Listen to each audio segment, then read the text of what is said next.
Socrates. The only true wisdom consists in knowing that you know nothing. That's us, dude. Oh, yeah. Let's bag him. Yeah. Socrates. Okay, so what's that knowledge of what's truly important called? I guess that would be wisdom, Socrates. Oh, to find happiness, you must have first cultivated wisdom. Tell me how you... All we are is dust in the wind, dude.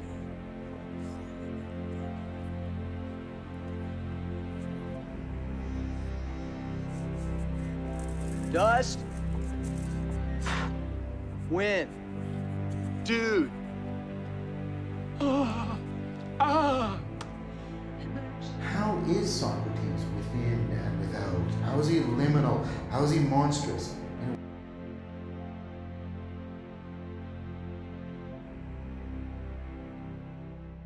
All right.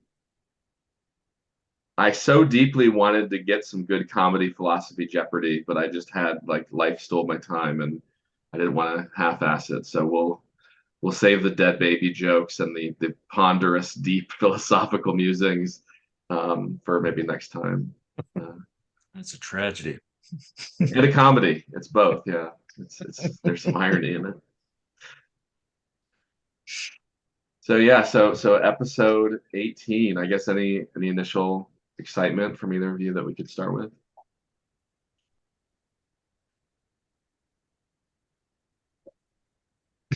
I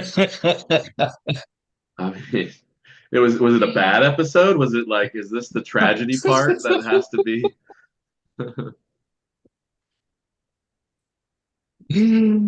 We could talk about the story about the geese. That was one of my highlights. If you guys don't want to, Layman, go ahead. Did you have something you want to say? No, and I would love to hear more about the geese. Well, I just love that story. I don't know. I was so excited to hear. Anytime John says something or is in the vicinity of John that's kind of cute, I'm always very happy. So that was kind of a cute story. Yeah. With a lot of profundity, of course, because it's like, why aren't they actually flying, these geese? Wait, am I the geese? And then you hopefully don't feel guilty. You feel aspirational at the end of that story. Well, the single line that stood out to me the most from this episode was when Chris was trying to articulate what he sees in Dave Chappelle. And he articulated it as, "Do you see how I am quite beside myself?" Mm-hmm. And I thought that doubling is essential to what they're both trying to say on the subject of comedy.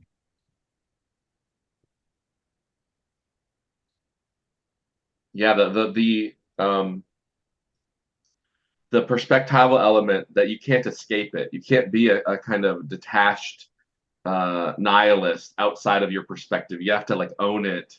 And the just conundrum of being a being that can take a lot of perspectives and also be blind to a lot of perspectives, and the capacity for someone great at story making to craft something that really is like a gem of perspectival energy or something, and that can cause that. Because I wanted to ask John next time I talk to him, like, it's so great people like Dave Chappelle, because Dave Chappelle connects to people in a way that like Plato can't. Plato is too sophisticated and too hard to reach, but Chappelle, you could talk to him with anybody and start to have actually pretty deep conversations when you talk about the perspectival irony happening.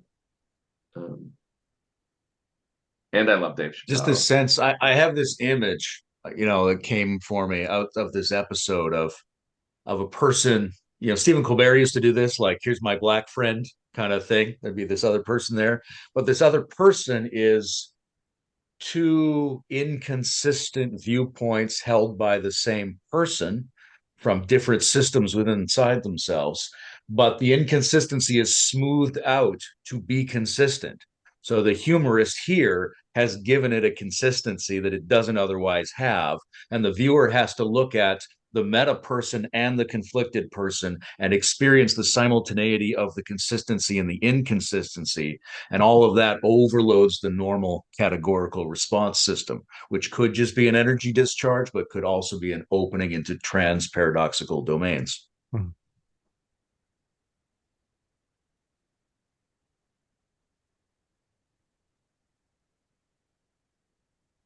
Yeah, the camera settled on me, and it's just like, okay, now I've got to say something. I did enjoy the episode. I listened to it on two different commutes. I kind of overlapped some of it, so I listened to bits of it twice. I enjoyed, in particular, the energy between the two of them. They seemed to be really enthusiastic, and John seemed to be making discoveries a little bit in terms of the way Chris was holding some things, especially around humor in the Bible. I remember John was like, "What? Wait, is there really something funny in there?"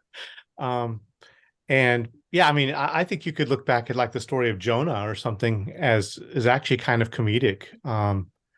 And but of course, yeah, Chris was talking about Kierkegaard's comedic reading of Christ. I enjoyed and appreciated their exploration of the roles of irony in stage transitions and humor and tragedy also in stage transitions. And that was actually, in my mind, I was thinking to maybe bring it up in this talk for Layman is how he would relate the meta modern idea of sincere irony to this discussion where they were going through looking at irony, especially as the being able to move out of the aesthetic stage into the ethical, and then humor or tragedy breaking open the ethical, asking us both to not take ourselves so seriously and to take our lives seriously in a particular way, um, to move into the religious stage. And there's something else going on that I think is related with the sincere irony. I don't know if you have thoughts on that, Layman. Yeah, it's interesting. I sort of relate it to the notion I've used of like the three different classes of metaphysics of adjacency. There's three different intensities. As if you're working like Chris and John are talking about in terms of the opponent processing between play and seriousness or irony and sincerity, right? So that once I think the sincerity is giving you access to the ethical dimension through the ability to suffer things in sensitized relationship. And then the irony is keeping you from being over identified with that to the point at which it becomes dysfunctional. So you want to never end up locked on one of those two sides. But then there's this other element of how far apart are those things, right? Are they at this level where you sort of alternate between them? Or are they at this level where you're kind of balancing them out? Or are they at some kind of Zen Kierkegaardian level where you drive them really close together to the point where you can't quite tell them apart? Um, yeah, I want to think a little bit more about that and come back to you on one of those points. The thing that stood out to me now that I've mentioned Kierkegaard, it's in my head, which was the affect that accompanies the ironic claim, right? So that we've talked about the kind of koan-like logical puzzle that Kierkegaard imputes to Christ, right? That the immortal is also mortal, or right, the infinite is a finite being, and that's a kind of clash of categories, which is fine just at the mental level, but there's an affective correlate of that as well, which is like the highest is found in the lowest, right? That the supreme God comes out of the manger or whatever it is. And I think that's a really important piece to get because there might be a lot of people who can appreciate both Kierkegaard and the Bible as a paradoxical mental structure, but they're unwilling to go to the emotional place where that actually gets a laugh, so to speak, which in turn reminded me of, you guys have probably read it or seen it, Umberto Eco's Name of the Rose, right? In which the fiend in the piece is actually a very pious monk who doesn't believe that you can smuggle humor in, even though Aristotle brought humor in. He doesn't want that to touch the biblical domain of the church at all, but he can't bring himself to destroy it, so he has to kill everyone who has access to it. But this sense that there's an emotional, almost pathological response against the irreverence in these reverence communities, that's a very interesting piece of this. Like John's response was like that too, because on paper it seems so obvious that you should be able to have like ear/reverence. You should be able to have this negotiation between the serious and the playful. But in practice, a lot of people don't have the emotional and physiological temperament to be able to do both with some kind of fluidity.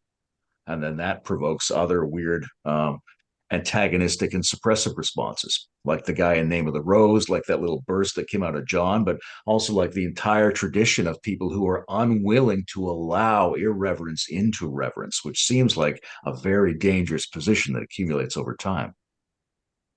That's why John mentioned in the episode too. That's why I like Paul Woodruff a lot. His book on reverence. Have either of you read it? It's like a really quick read. Yeah. So Bruce, you've read it? No, no. Oh yeah, okay. I thought you were nodding. Yeah. So Paul Woodruff is a philosophy professor in Texas. I think if you call the university, they'll literally say howdy as part of their shtick. So he talks about reverence, and he compares kind of Western to more Confucian Li, and he's talking about this kind of Socratic Christian religious reverence, but also like you shouldn't have to bound it into the religious domain, and you can have reverence anywhere. And he kind of makes the same argument of like it shouldn't be something owned by holy people who are, I guess in John's language, in the ethical or religious parts of their lives, but it's just in the world. And I think that's a really beautiful idea, because otherwise, how can you even have what Christ was offering in the kind of metanoia he was giving if there isn't like some sanctity in like the unelevated world? Like it has to be, you have to be able to have reverence in a grocery store, or in your atheistic godless life or whatever. Or why else would reverence even matter? It's there to elevate, not to just be owned and say, ha ha, I've got all the reverence, you fools. So yeah, I think that's a really reverence in the mundane, and how the irreverent can actually become very parasitic is really cool. I think with postmodern irony, we have something going on a little bit like that too, which is, as with some religious communities where they have the reverence, but they can't let in the irreverence. Often in postmodern irony, you can have the irony or the irreverence, but you can't really have the reverence. And so in relationship to, like unfolding of epistemes or stages, it makes it to me seem like maybe the postmodern turn, rather than being a stage, is kind of a narrow, incomplete project that metamodernism with the sincere irony wants to meet. It's similarly truncated or abbreviated or distorted by not really allowing the reverence in to the irreverent dismissal standing outside play. Yeah, that's just a thought on that. Yeah, what came up for me there was it's like there's two distinctions that are missing, that the people who are capable of doing the embodied sincere irony are capable of making these distinctions in a visceral way. And the two distinctions are something like the inability to distinguish between comedy and ridicule, right? Between irreverence and the lowering of value, because I think the metamodern sensibility does not experience comedy as in any way reducing the validity or value of something. Right. And then on the other side, the inability to distinguish between like tragic affects and despairing facts, right? So that the problem in the first tier problem is, when you access tragic affects, you then are subjected to some kind of ontological claim about reality as being worthless, as being convicted by that. But the metamodern sensibility seems to be able to avoid both of those conflations. So it's like it performatively generates two distinctions simultaneously there. Hmm. Yeah, I like the idea of it. It's really thought-provoking, the opponent processing model of tragedy and comedy and irony, of how they're both overcoming like a problem from two different sides. And it's really, I mean, because I think that's right, because I think like life is a drama, right, not a comedy or a tragedy. And it's got elements of both constantly. And if you over fixate on the tragic, you can become really spiritual, and you feel the suffering of all those children and all those, I know how the geese wish they could fly or whatever. Like you really get the tragedy, and then if you go too far in that direction, then it becomes actual tragedy, and you lose the aspirational element of the religious longing or whatever. You're longing to be with the good or whatever becomes backgrounded so deeply that you're just in the tragedy of the finite. And then the other side too, like I always think of Roger Rabbit. They have those cartoon characters that are always laughing, the bad characters, and it's like that's I love comedy, and like John and Chris were saying, you can really aspire, and if you love comedy a lot, you start to see it everywhere and kind of become that perspective. But even comedy can come off the rails and be either like nihilist postmodernism or like those rabbits that just like they don't even see the tragedy as tragic because they're in such a detached yeah, and maybe what you were saying, Layman, too. They're really it's the emotional level that they're not connecting with that real existential kind of aspect. They're too cognitive or too non-emotional. It's like their emotions participating in a static model of the universe rather than a process model. Like, stages of grief and things like that require that you go through the tragic in order to arrive at some better state of being. And I think comedy is like that as well. You actually don't know what the joke is unless you've suffered from the thing that the joke's referring to. Now, you might stop at that point and say, well, the joke should actually be eliminated or minimized due to the fact that there's suffering involved. Or you might be able to embrace the joke, but not emotionally go through it in order to really get where it's landing. I think there's a huge difficulty there where people are unwilling to bear the suffering that produces the unforced good humor down the line. Nietzsche's first book on the Dionysian rituals is like that, right? The tragic in that book, which he distinguishes from Aristotle's view of the tragic, involves this kind of pleasure that we take in the god being ripped to pieces, right? That the protagonist of all the great dramas are doomed. They're going to go all the way down. It's not going to work out. And the audience isn't necessarily having catharsis, but they are emotionally available. They're excitedly anticipating that they do get to go all the way down. And so that blend of embrace and tragic affect allows them to move through it because they have a positive regard for the depths of the tragic affect. And on the other side, they feel better, right? The god is resurrected. Dionysus continues to thrive even after his murder and dismemberment, which is what makes it a fundamentally humorous story. There's a winking punchline at the end.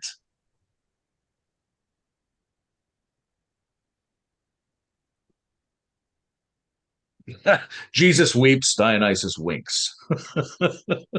Nice. I was thinking about the Dine Bahane, the Navajo or Dine creation story, and with a Roadrunner and Wile E. Coyote comes out of that to some degree, and the coyote stories in there are hilarious, and they're just that. He's always getting up to something to try to create something. He's always ending up actually being responsible for all the tragedy in their lives and all the things that go wrong. And he, by the end of it, that he's going to get ripped to shreds because it happens in every myth. He's just completely destroyed, pulverized, in different ways. But you get to just move through it with him and actually, hold things both seriously because you see the negative impact that he's having, and playfully because just the ridiculous ways that they make him go through that process. But I was thinking also about Everything Everywhere All at Once. They were talking about, in good drama, if there's a tragedy, you lean into the comic, or, in a comedy, you lean into the tragedy, and you balance those things in a particular way. And Everything Everywhere All at Once seemed to lean in both directions with a particular intensity that was unusual for people, but was actually really cathartic for a lot of people. That reminds me of like Breaking Bad, right? The architecture is a tragedy, and yet it's populated by comedian actors. And that gives it this sense that you're getting both of those at the same time, that you're going to fully go on the journey of the destruction and the tragedy, and yet there is a hidden laugh or a wink or something in the balance all along the way, and you can like you say about Everything Everywhere All at Once, a good filmmaker can amplify both of those simultaneously. Something I also think David Lynch does very well is hit you with extra tragedy and extra comedy at virtually the same time. Yeah, and a lot of David Lynch in particular, it's his levity that allows the tragedy not to be tragic, right? It's because he's so like there's like a joyous center, like John was saying in the episode, like the really aspirational value of humor is like this joyous part. It's like it's a freedom and a self-transcendence, and he has that. I was actually watching him yesterday just coincidentally, and his capacity to just never forget that life is actually like bound and rooted in joy as he says these things and isn't overcome by them, but kind of goes right to the brink of, or even really into the horror of the darkness from like a very like ordinary perspective. And you know, in me watching that, right, it makes life more fun too. Like it allows you to also have his perspective and go, oh yeah, life doesn't have to be tragic even in these awkward moments where you know, I don't even want to start going down David Lynch tropes, but yeah, in those domains, and like John was saying too, or like they were saying, there has to be a like an insightful nugget to the narrative for it to be this kind of like beautiful comedy or beautiful tragedy. You can't just be like a poet imposing tragedy where it doesn't belong, or imposing joy where it doesn't belong, but somewhere in between those extremes. It's cool that we can have these aporias that aren't just like grief-ridden coming to realize the finitude of life or whatever. That's very Christian in a way, right? There's you could read the crucifixion as a symbol of total tragedy and total humor simultaneously, which is one of the ways Kierkegaard may have read it, right? Because this is the absolute worst thing that can happen, right? And God, through Christ, is totally subject to that. He does not escape. He is killed and murdered and despairs. He goes to the absolute failure point. And yet, because it's divinity, it also is totally free of that, right? So it has complete comedy in the sense that it's liberated from the confining set of contradictions and categories of the world. At the same time, it utterly inhabits and participates in those perspectives so that it completely suffers that tragedy in the same gesture.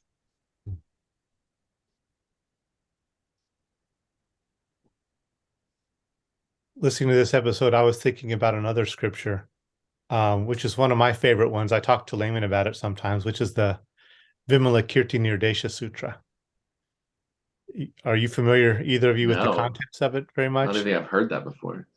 But yeah, it's about a layman.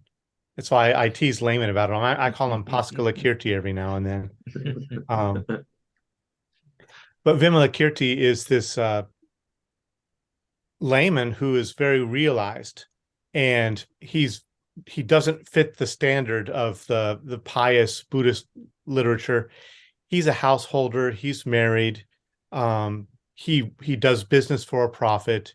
He goes to brothels and he goes to bars. Even though he's very generous and he always does a good thing for somebody, he breaks all the rules, you know. But he's really brilliant, and he's really nailed a deep non-dual insight. And so he wants nobody in all of the Buddhist community is coming around to visit him. And so he manifests a sickness in himself to see if he can get some of the Buddha's, disciples or people to come see him. And he acts like he's on the deathbed in bed, and he brings it on himself with his, powers. And so then the Buddha starts asking all his bhikshus go visit him.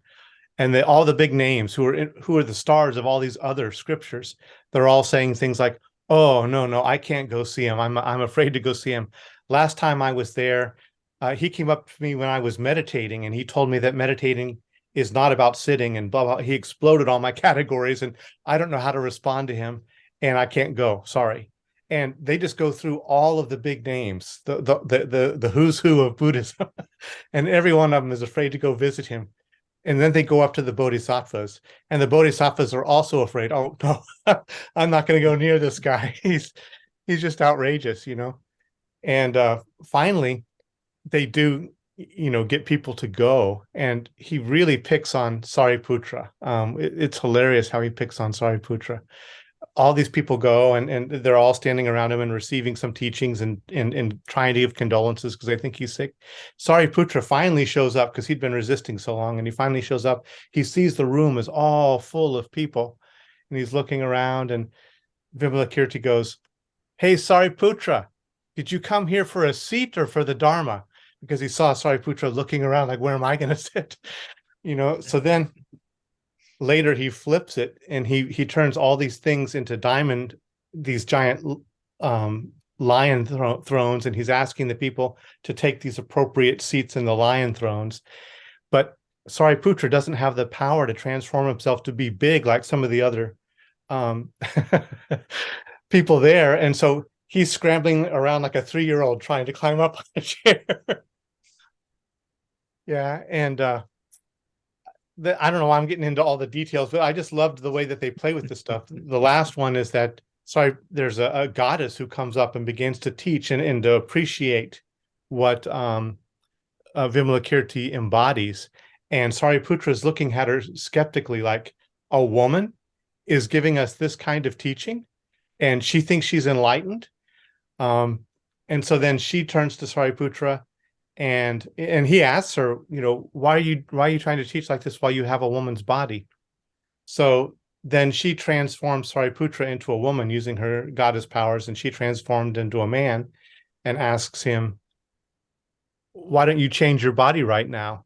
And he's looking around like, I don't know how I became a goddess, you know. So they just they take all the, you know, basically the conventional things, even among the highly realized, and you know, Vimalakirti takes it to the next level with paradox and absurdity. And he always asks them to do things like, I will only give you the food that I'm going to donate to you if you can confirm that all the 6 heterodox teachers are in fact the embodiment of Buddha, blah, blah, blah. You know, so it's really playing with you know, the categories and the boundaries there in an irreverent way that's actually deeply reverent. So yeah, went on too much of a storytelling thing, but I love that story. It's one of my favorite scriptures. Beautiful. Yeah, I love that as well, Bruce. Yeah, like the playfulness of what myth can be is so profound. That's what's so. I mean, I even love the Guardians of the Galaxy, or like, what is it? Just, yeah, even the more sarcastic superhero movies, because they're still elevated, but when they take themselves less seriously, it's so much more like they're in a world that I can relate to. That it's so much more existentially alive and full of possibility, and the kind of, like, they talk about wonder a little bit in the episode, indirectly quite a bit, but explicitly a couple times. And like the wonder that comedy can make you feel is so life affirming.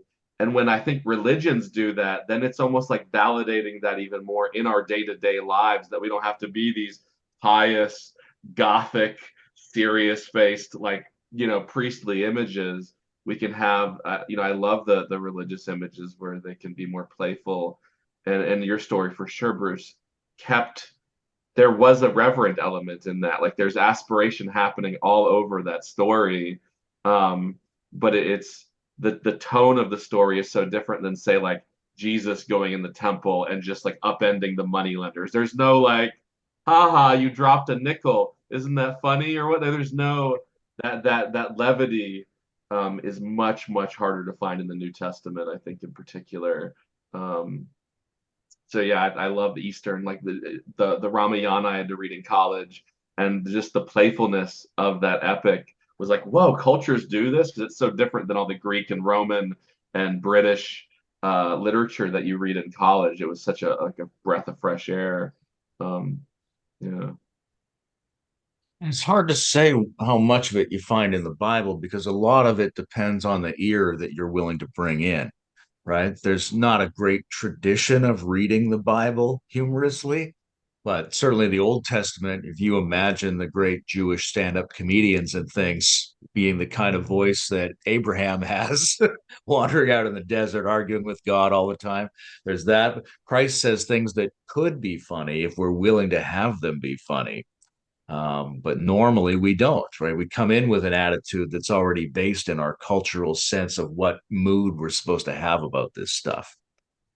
Um, One thing that leaped out to me a minute ago was while John and Chris talk a lot about the kind of opponent processing that's necessary to keep you from being stuck either in an irreverent inability to access honor and reverence in the sacred, or a tragic inability to give yourself the wiggle room necessary to continue to do sense making, right? So that you need comedy and tragedy both to make sure that neither one of them locks you out of the ongoing development of wisdom by over identification or over fitting to some model of the universe. So that's very important. But the other thing that came up for me that isn't fully expressed in that is the way that tensions play off each other to create evolutionary energy and more complex systems. So both comedy and tragedy are ways of experiencing the pathos of feelings pulling on each other, right? In tragedy, it's not just that an unpleasant thing happened, it's also that it shouldn't have happened, that you disagree with it, right? There's this simultaneous emotional pull and friction, and that pulls these two response systems closer together. Similar thing in comedy, right? In order to get that joke, you have to have at least two different participatory models of reality that you're experiencing, and you have to let them pull on each other and contradict each other. So there's a shared use of pathos to achieve a higher order integration of variables or experiences that are otherwise separate in both of them. Yeah, I really like that. Yeah, I feel that. I was thinking, are you guys familiar with I don't know if it's Clifford, something Kuhn has a model of like different types of stages of laughter. And we were talking a little bit earlier about, kind of like the physiological dimensions of laughter. The physiological dimensions of humor or tragedy and the embodied sense of it. And so Kuhn goes through a list of a bunch of different stages of laughter, from smirk and smile and grin, where they're just the beginning of a response, a comedic response, and all of them, basically the smirk, smile, and grin, most of those are under voluntary control. And then there's the snicker and the giggle and the chuckle. And I mean, he really has all these names, and those are all increasingly slipping outside of the control of the ego into, more uncontrolled bursts that are coming from deeper within, but you're still bringing them under control, or they're not strong enough to overpower you yet. So there's just these little eruptions. There's the chortle and the laugh and the cackle, which are beginning to come out in a more full-bodied form and only be partially controlled, actually stepping outside of our control a little bit. Then into the guffaw, howl, shriek, roar, and then convulse and die laughing. And what was interesting, I was just thinking about that in terms of, if you look at all of those stages and from the very beginning, where the smirk and the smile and the grin, you can see them as those are really associated often with the appreciative acknowledgement of the presence of irony, something like that. And then snicker and the giggle and the chuckle is where it becomes less controllable. And I think that's like that moment where John and Chris were talking about, especially the effect of humor to stop taking yourself so seriously, to kind of loosen around that. Once you're getting into like the chortle, the laughter, cackling, those are getting into a more intense, where it becomes much more intersubjective. It becomes a communal expression of joy. At that level of laughing, there's a very big communal sense. And, especially with laughter, you can see somebody starts laughing. If someone snickers on a plane or on a subway, nobody starts laughing. But the one guy starts laughing on a subway, eventually it starts spreading everywhere. There's this communal quality to that and this participatory joy. And then the guffaw, the howl, and the shriek and the roar, all of those are getting into something much more uncontrollable, where there's the beginning of kind of the release of the constraints of the ego, and just a breaking out of the bounds of ordinary consciousness, all the way up into convulsing and die laughing, where those are actually, you could even say, totally lifting you out of your whole world frame and immersing you in even a non-dual state from which everything from and through which everything becomes reorganized.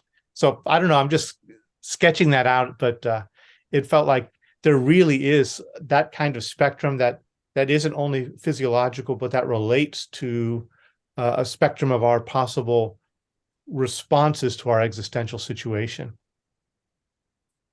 The placement of non-dual or divine humor is interesting, because you can put it at the end of a spectrum in one sense as the most intense, but then you could also have it be an orthogonal axis, because the humor, the good humored sages often give a very flat portrayal of a complete mirth. That's true. Well, I was thinking when you were, I mean, you just see a guy sitting there calmly, but what you feel around him is his extraordinary liberation and entertainment with all forms of being, but Yeah. he's not even chuckling. Yeah. Yeah. Because it's that joy element. There's an interesting right? tradition of. Sorry, go ahead. No, I was just saying, because it's that joy, like the joy of being, where even in a maturity sense, right? Being able to take multiple perspectives is a sign of maturity. So if you can have this kind of meta perspective on all that, that's like based in joy, then yeah, the playful humor of like Shuangzi is full of joy. Yeah.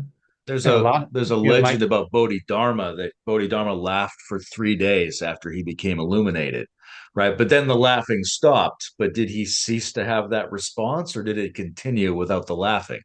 Exactly. I was going to say that as well, that there's a lot of traditions of the uproarious, delighted laughter at the breakthrough, at the enlightenment moment, at the realization, so that uncontrolled embodied reaction happens.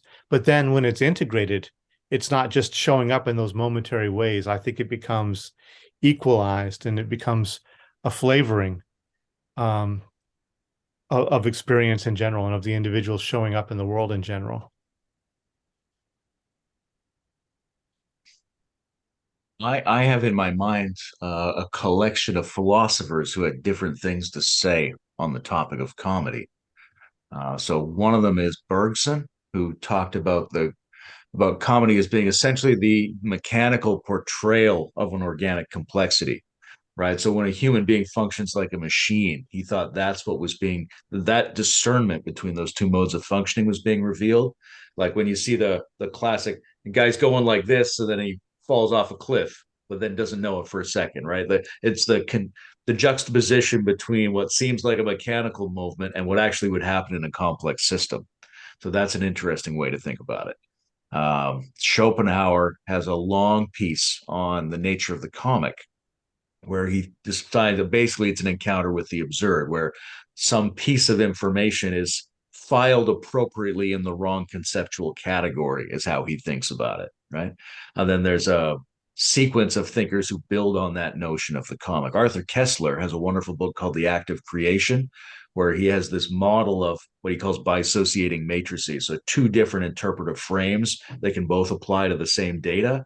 And he shows how you can look at that in different affective valences. So in like a neutral valence, you get a scientific discovery.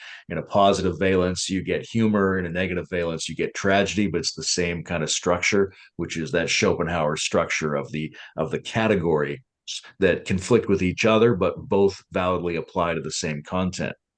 But Nietzsche was very critical of Schopenhauer's definition because he was looking at the human response more generally and saying that doesn't really explain why people start laughing sometimes before you've told them the joke, right? They're not waiting for the contradiction provided by the conceptual comedy. They're engaged in some process with each other whereby they rev up an emotional response as if there was a threat, but there isn't a threat. And then they get to freely enjoy the emotional intensity that they've generated in themselves, which is the more Nietzschean approach. So that's 3 or 4 philosophers with models of comedy. Yeah, I mean, I think a lot of comedy is like the having and being mode of Eric Fromm and modal confusion. And dramatic irony is always like the audience knows something that the characters don't. And so I think that's one time I heard someone say like you have to have at least 4 characters to create a worldview dramatically. And so it's really easy when you have, you know, a certain ensemble of perspectives that you can start to have these clashes that the audience, which isn't a simplification, can kind of watch, or when you're leading the audience down a road and flip it all of a sudden, like the way you pull a nickel out behind a kid's ear and they're like, what? A nickel was there? I thought I just had an ear there. How is there money where my ear should be? And that clash of reality. And it's funny too, because people that get really fundamental and upset about like comedians and drama people in our society or in classic society, not being modern at all, but like they really are making that error of like over identifying with the characters rather than like the bigger principles at work or the meta narrative. Or I remember reading Plato and just being like, when he started to talk about misalogos, how powerful of an idea that is, that like even within all of this narrative, you don't want to over attach to any person as a hero because they're going to fail you. And so you want to get this kind of, you know, follow the meta narrative effect that comedy and tragedy like require, especially comedy, like requires appreciation of. And John was wanting to emphasize multiple times about the, you know, humor not being about ridicule, and I guess that says something about culture. That so often laughter is at the expense of others. It seems like there's at least 3 ways of thinking about humor, whether it's the superiority, or whether it's like a relief mechanism, or whether it's you know, it's a response to incongruity and those kinds of juxtapositions. And I think the kinds of humor that we're really appreciating, especially in religious and philosophical literature, are of the latter two, both the relief and the incongruity. Just, you know, to break the categories, pretty much, to crack open the categories and to allow in some forms of new perspective taking. I think there's a way of, I mean, it was tempting to say that ridicule is a kind of degenerate or pseudo humor or something like that.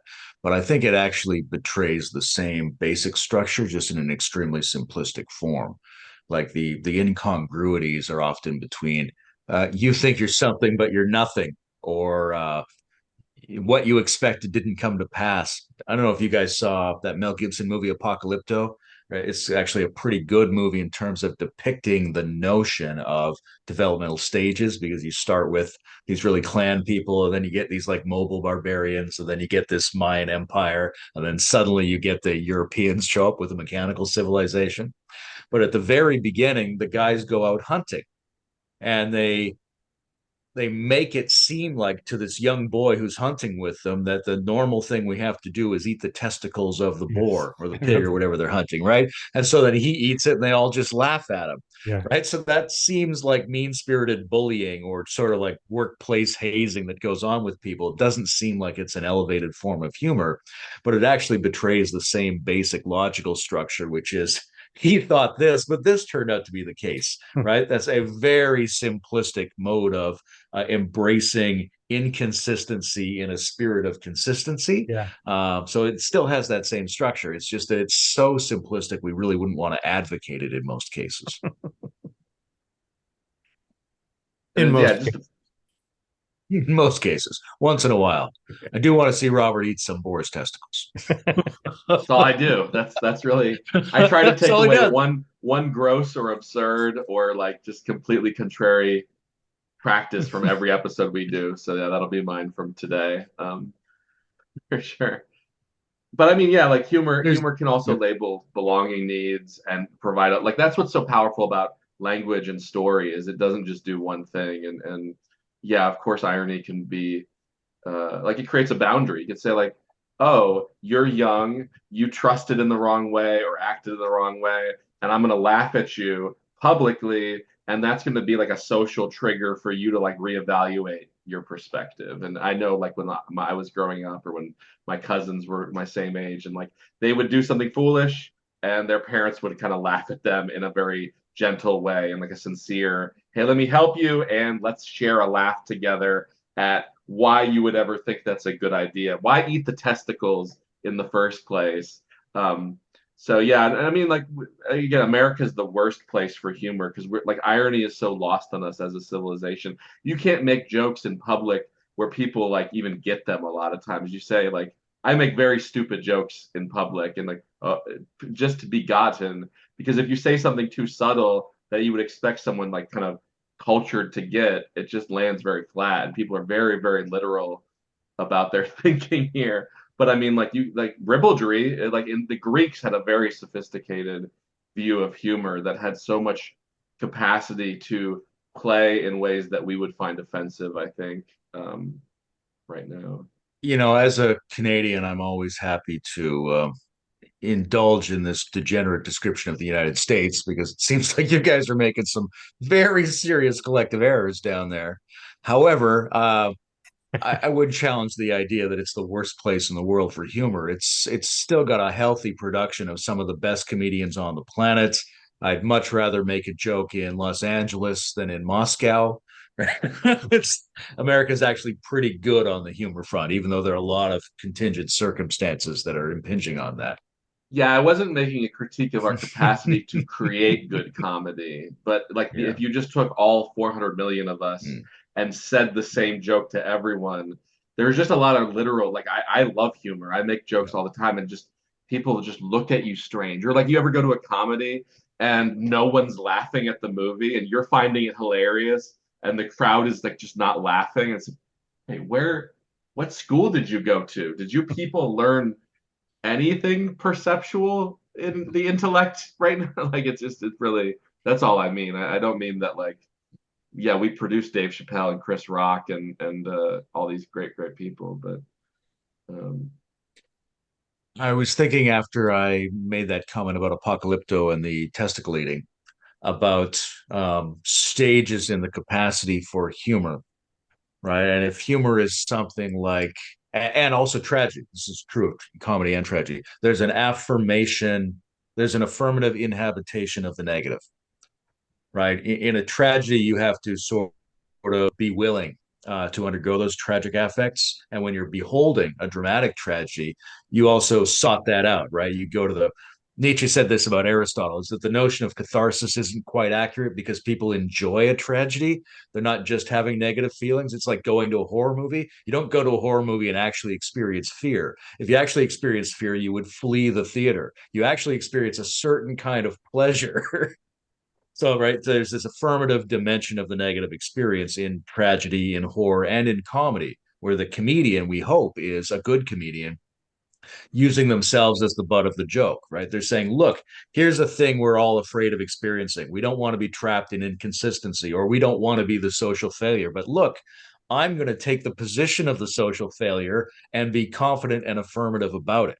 So that's something we're looking for. But they've internalized sort of two dialogical partners, which allow them to have those two experiences simultaneously. And the simpler, more basic version is for those two dialogical partners to be separate people so that I see your failure, your negative experience, whether it's tragic or comic, and I provide the affirmation by saying, that's not me.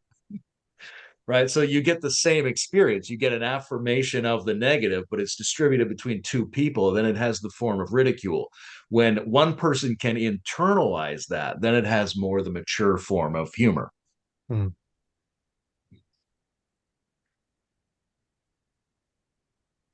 On the humor health of America,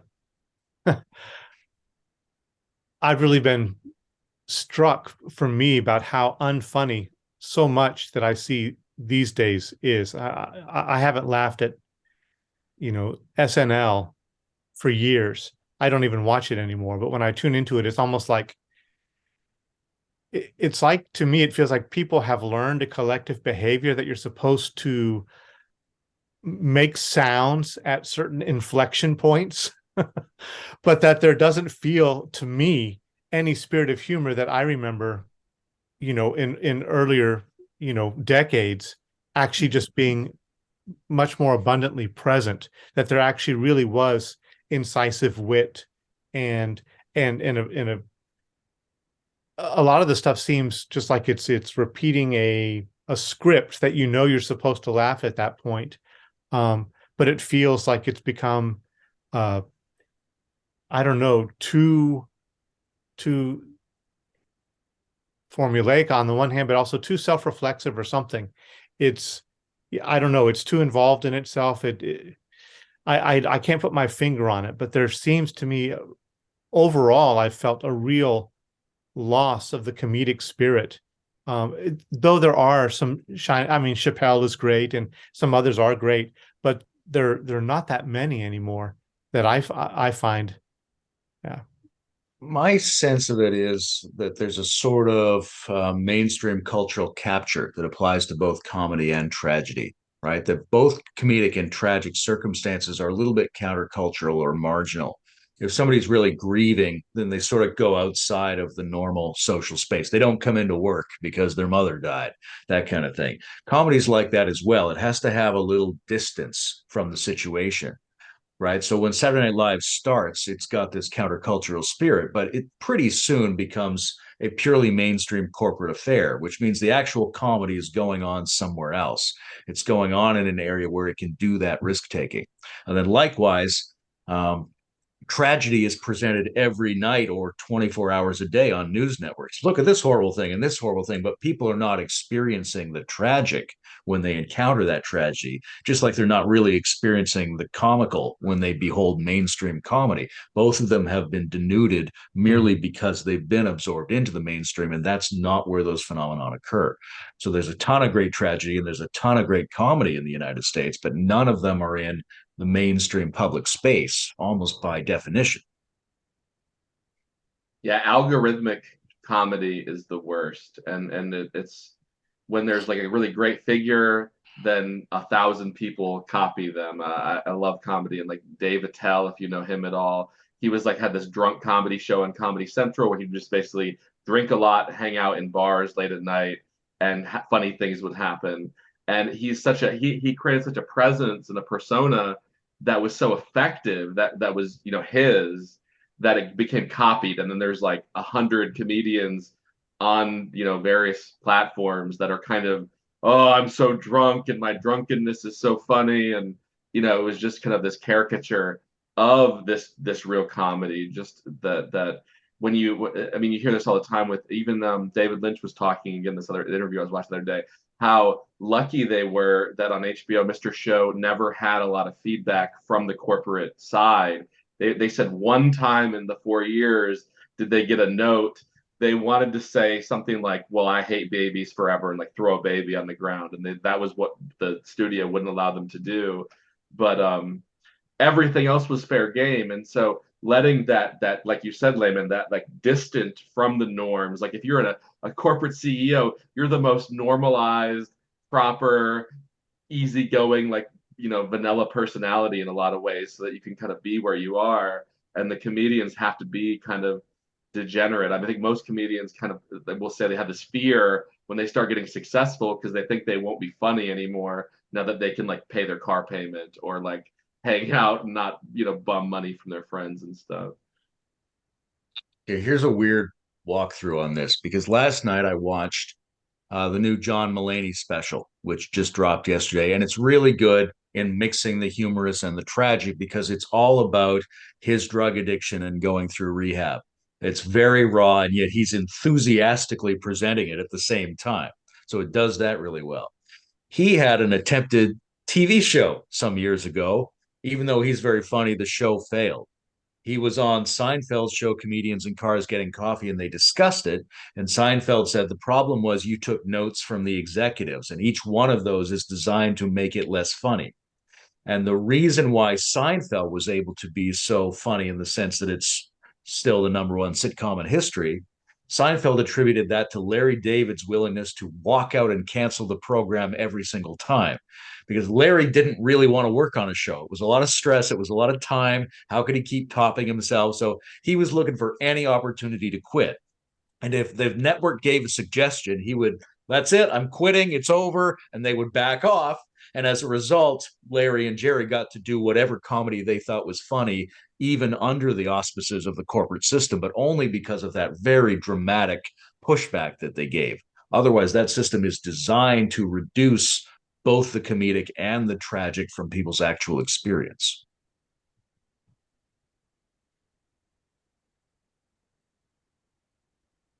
Yeah, it's weird that the corporate world wants to protect us from like certain feelings and certain experiences, and they really have this kind of like packaged emotional experience that they're trying to sell to as many generic human beings as possible.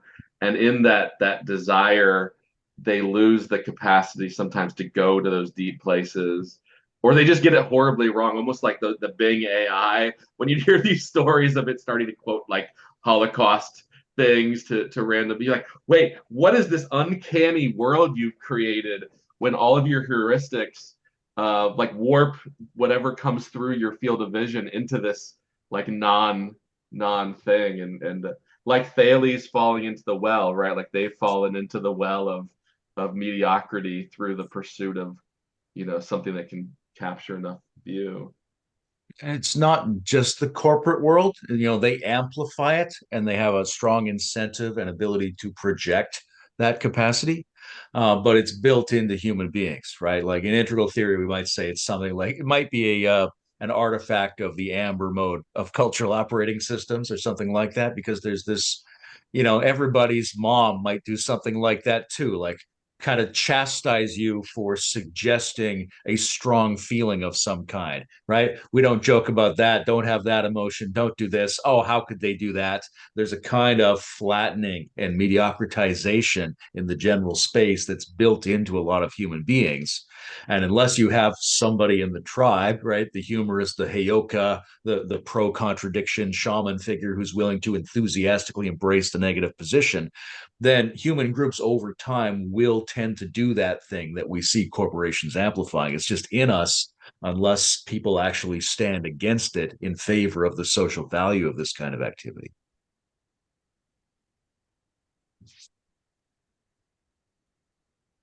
Which is also what John proposes that the cynics were doing.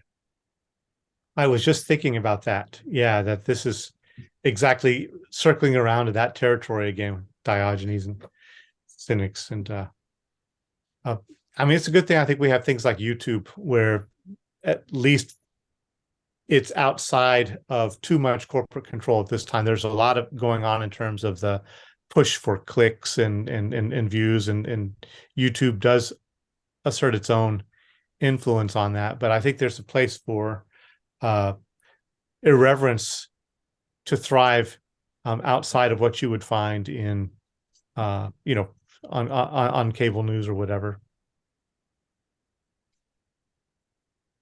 Yeah, but it's still kind of. I wrote this article for Cadell last. Sorry. Yeah, go ahead, please. This popped up for me because I mentioned Cadell earlier, but he asked me to contribute to this anthology about Zarathustra. And I wrote this article called Nietzsche equals tragedy plus time, which is great because that's the formulation of comedy, as comedy is tragedy plus time, but also then that's the comedy is replacing comedy with Nietzsche. Had this little weird incestuous loop to it that I enjoyed. But essentially, Nietzsche is constantly talking about tragedy and the nature of time, which is the definition of comedy. and it would be funny to replace that. Never mind. I just like saying it. I think idiosyncratically it's wonderful. I'm trying to connect it to the bigger logos, but I'm sure it's there.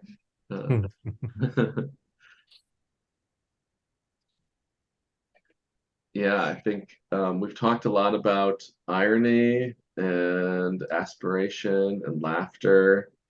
One thing that didn't come up in this episode very much was the notion of the protagonist of comedy and tragedy. Like there's heroism in both cases, and an opportunity for thumos in both cases as well, right? Like the person who stands up and makes the joke, they stand against everybody's social anxieties. They're doing the thing everybody would refrain from doing, right? So in that sense, they are heroic, but also tragic drama is full of these characters, right? That they arrive at their tragic affects as a result of attempts to be heroic, and or they are heroic in their ability to bear the tragedy that has come upon them. So they both have this opportunity that's sort of universally valorized in human cultures. There's a heroism in both cases. Because they're both transcendent functions, right? Like they're both aspirationally amazing. I would want a bunch of, if I had 10 children, I'd want them to really appreciate tragedy and comedy and irony and yeah, the even the Prometheus myth, right? Like it has both a tragic and a comic element that I really love. Like it's such a almost perfect story of like self-power. It's not other power, like is that for sure. But I think and as a story glorifying self-power, it does it so well because he's both transcending his limitations but gaining new limitations as a result of that transcendence, and he's doing it like volitionally. It's very much like I want to steal this fire and then I want to own it. I must live through the consequences of that act. And so yeah, I think it's tragic that our culture doesn't have more appreciation for tragedy and comedy. I can't remember the last time I've seen a good tragedy in a movie theater where I've just been compelled into the story and just, I mean, that's probably not true, but it's so rare. And tragedy is like almost one of the easiest formulas for some cultures to do. Like many cultures are much, much more over their arc of time able to just have tragedy as a really overt part of the culture. So I wonder if that's like if John might say the three levels of artistic, ethical, and transcendent, or whatever the third one is for him. Religious, I guess they used a lot, if that isn't telling us something about our culture. Yeah, I was thinking about Kierkegaard's either or and the meta frame on placing the ethical and the aesthetic into conjunction with each other, and the way that the interface between tragedy and comedy plays out there. Because you could say that from the meta perspective on both of them, that the tragic sensitizes the aesthetic to become the ethical, right? You realize, holy shit, we can't do that. That hurts too much. We can't have people undergoing those experiences. On the other hand, the aesthetic transfiguration of the ethical sensibility and the tragedies that are built into that is essentially what both comedy and I would say probably the blues has to offer. Right. So the ability of the aesthetic and the ethical to transfigure each other through the aestheticization of the ethical and the ethicization of the aesthetic, I think is captured very well in the pair of the tragic and the comic. But that's only pertinent to the one who holds the meta view of their relationship to each other, rather than being in either of them or wondering which one of them I should operate through.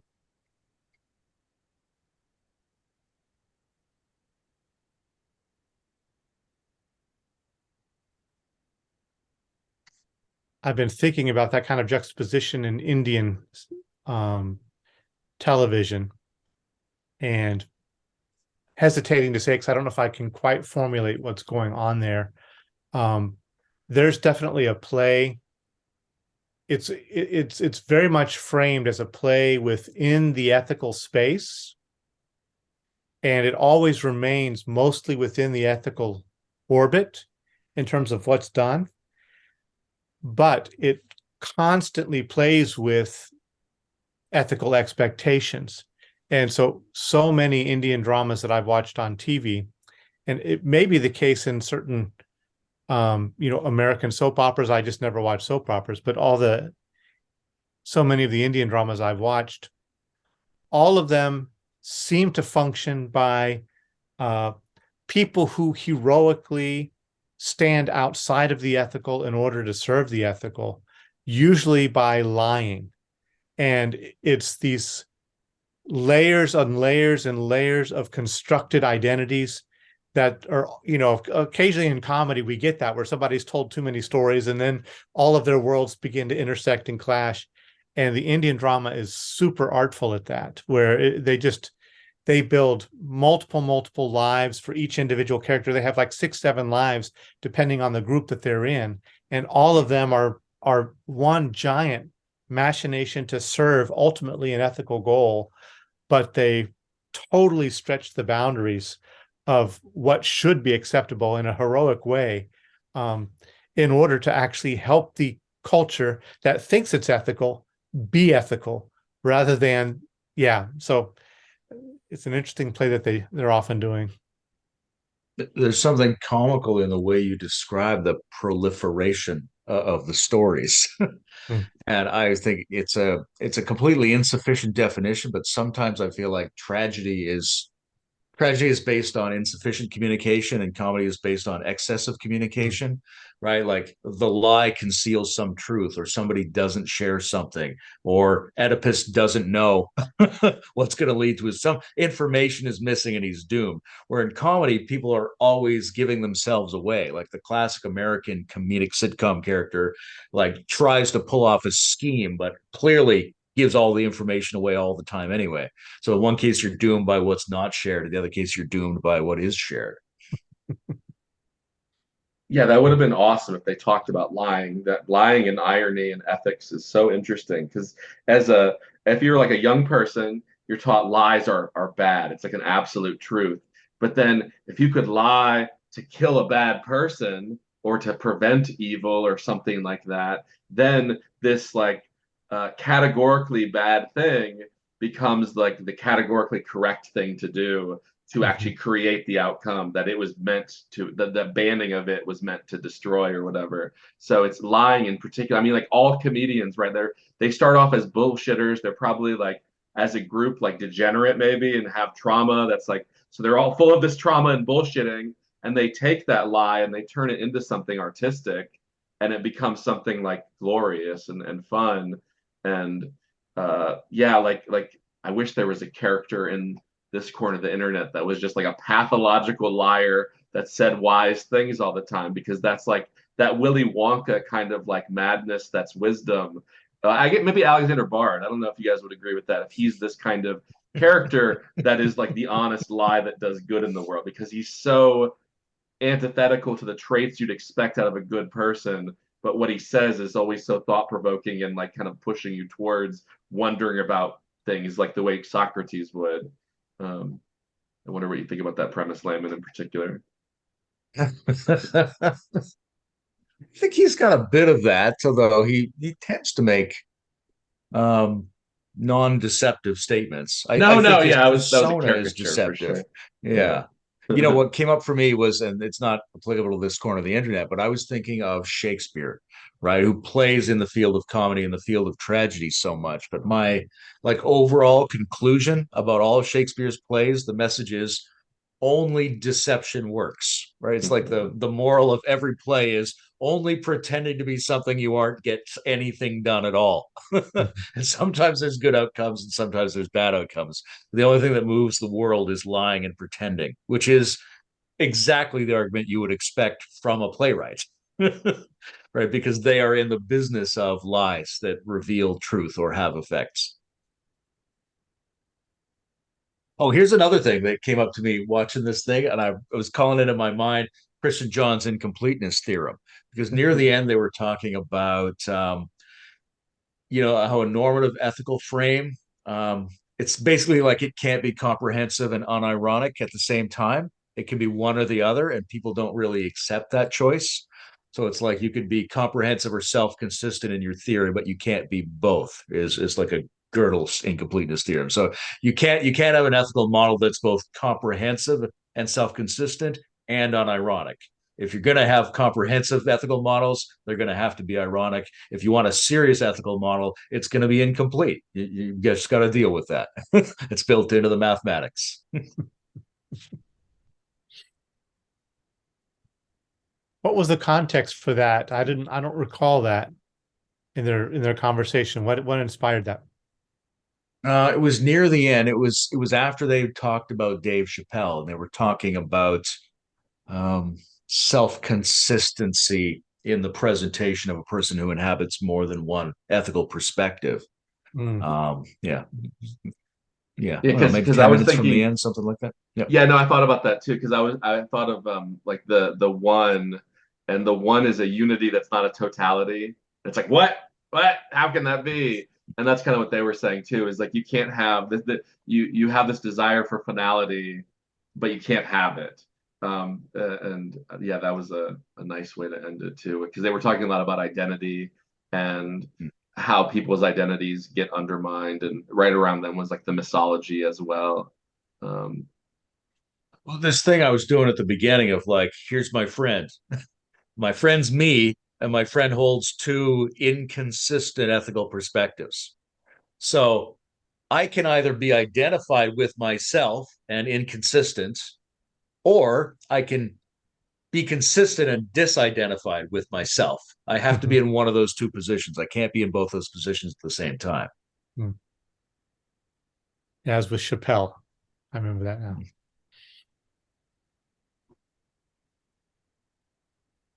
yeah, it's important not to take yourself too seriously, especially in spirituality. I feel like that's the most dangerous, to start. I'm so righteous. Oh my gosh, I'm on the cushion every day. Oh, I did this nice thing. I did that nice thing. Like it's so easy to um, feel like you've arrived somewhere, and that Christ has this story. He's always talking about when this religious leader, and this religious leader thinks he knows the Bible really well, and then he does something arrogant, and then Christ exposes that arrogance, and it's great because you're not the one confronting Christ, right? You don't want to actually have Jesus. Didn't they even say that in the episode? They're like, you don't actually want Socrates as your friend, because like people like Kierkegaard or Socrates or Jesus are going to be confronting you with your failure that is almost requisite for the story to have its power to begin with, ironically. So yeah, that was a fun part, Layman, at the end. Yeah, there's a question when you say most dangerous. I think most dangerous to who? Like, because it is extremely dangerous in spiritual practice life to not have humor, because you can't actually do it. And so you fail to do the thing that you want to do. So that's the danger, is your spiritual practice won't go anywhere if you overbind to the seriousness, just like if you overbind to the irreverence. You have to be able to be fluid in order to move forward, or you're simply not making any progress at all. So it's dangerous to you in spiritual Yeah. life. In social life, you might say, well, it's more dangerous among politicians or something like that, in the military, or people who are overly serious and have weapons of mass destruction that affect all the rest of us. That's probably a bigger problem than people sitting on their cushion. Or even look like John. John said when he was young, he would go to churches and ask them deep questions, and the minister or whoever would bullshit him essentially, or not have the answers. They would act like they had the answers, and then when they get confronted by the Socratic inquiry, it would dishearten. So even when you have like a really strong performance of any kind, yeah, it's so dangerous to the people around you when you don't have that levity. Like a good person, when someone young is consoling, they might say, I don't know. That's part of the mystery. But someone that's just a little more confident might say, oh, blah, blah, and they start rambling on things they think would trick themselves. And then they actually just disappoint this young person. And yeah, so dangerous. It's also dangerous. That refusal to allow or even encourage people to bio-emotionally processed negative affects of various kinds is at the heart of the problem with both tragedy and comedy, right? And we constantly, we were talking about it at the corporate level, we constantly tell each other not to have negative affects. As a result, we don't process them. We don't end up grieving through our tragedy or being able to get jokes, right? There's a constant, if people say, oh, I'm sorry, and everyone goes, oh, no, don't be sorry. And you're like, well, what's your problem with this person feeling sorry? Like, why are we constantly helpfully trying to minimize each other's access to negative affects, right? We want to protect each other from the circumstances that produce negative affects, sure. But when a person is experiencing a negative, that in itself is not problematic. And we have a whole culture. You watch it in family dynamics where parents are constantly suggesting to their children that they should not have any negative feelings. That accumulates to an extraordinary cultural problem that makes us unable to physiologically go through the tragedy process or the comedy process in any meaningful way. Yeah, to not cry for like 20 years. I've done some circling events and some of these Dialogos events and stuff, and I won't share specifics, but like people will share with me like, oh yeah, I haven't had just a genuine conversation with someone in forever, and you go, oh, that's so sad because I cried this morning or whatever, or I laughed at myself this morning or whatever it was. And yeah, the capacity to James Hillman, I think one of the things I've learned a lot from him is you just have to sit with those feelings. Like he calls it like sitting with the moon. You can't leave the moon too early when you're encountering those things, because that's where a lot of growth is, and it just all bottles up and you kind of calcify, or you never get the adult skillfulness to deal with those feelings because you never had the chance as a younger person. Yeah, that's a good point.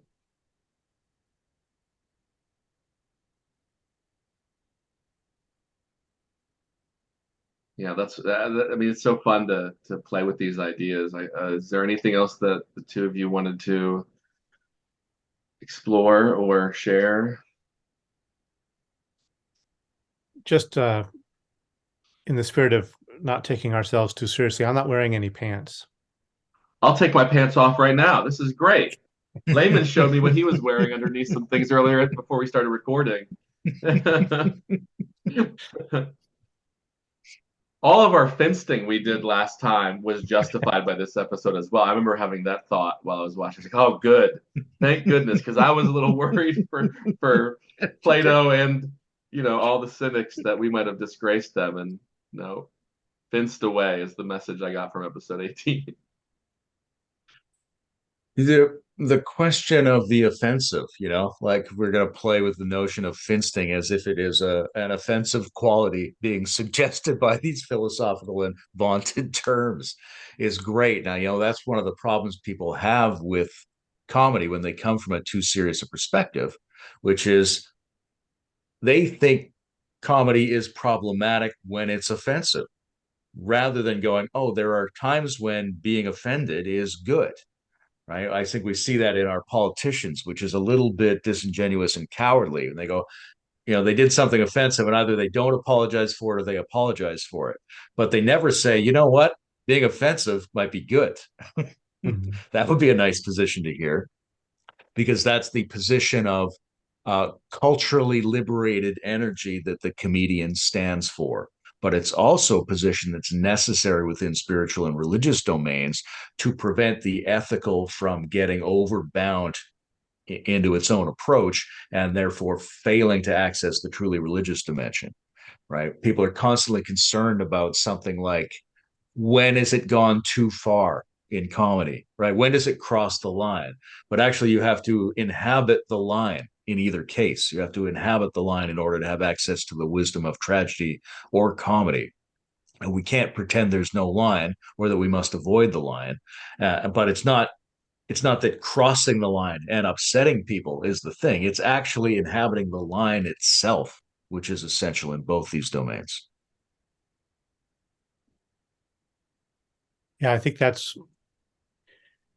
there's an effort in a lot of contemporary art to push past the line in ever more extreme ways, which actually, to me, is not. There's not actually ever the attempt to inhabit the line. in order to make the pushing past meaningful. And so then it becomes a, kind of a caricature of that very movement. Yeah, one of the interesting things I hear in listening to comedians talk about their art, particularly stand-up comedians, because they have that live intersubjective feedback mechanism, which is, did the audience laugh or not? Right. So they don't have to try to figure out what the line is. If it goes too far, nobody laughs, then it crossed the line too far. If it doesn't go far enough, nobody laughs, right? It's a constant negotiation about finding that line. And anybody sitting outside of that context, or who has a fixed idea about where the line is, can't understand that process. But it's a dialogical mode of being whereby we try to take each other right to that line and stay there, undergo the excessive energies that are produced at that edge condition. Right. Excellent. Yeah, I don't want to even add to that. I think that was perfect, and only childish jokes could have made it better, maybe. But no, that was very good. Cool. Any other final thoughts? I don't want to do a reverence to your thoughts. Yeah, the only thing I was leaving hanging here, I mean, it's not important to add, but just we were talking about cultures can, do things that you were saying, oh, cultures can do this with their myths and have this kind of irreverence that we don't find as readily. And Layman commented about how that's partly in how we see that. And I just was going to add that, the Vimalakirti Nirdesha Sutra is exactly in the same boat. There are a lot of people within the Buddhist world who are uncomfortable with that scripture. They think it does cross the line in a way that's inappropriate. But others who really deeply appreciate where it's going and that they can see that there's there's actually a reverence within the ear, reverence, in the play that it engages in. Come in, Rupa. Legendary characters are often traditionally a way to hold the space of the play between the serious and the ironic, right? Like in the Middle East, they have this character of Mullah Nasruddin and people like that. Right? A lot of indigenous cultures have these characters. We have one here locally, Nanu Bijou, whose antics are almost like Homer Simpson antics, right? They tell you something about the world and about social virtue, but also there's a tremendous foolishness built into them. And I think where cultures are always trying to produce these quasi entities. And I was thinking of who was it? Chuck Norris. All those things attributed to Chuck Norris. Yeah. Like Chuck Norris's tears cure cancer. Yeah. Too bad he's never cried. Or whatever. Like there's ways that we collectively produce these imaginal characters in order to allow us to look at that in a safe way.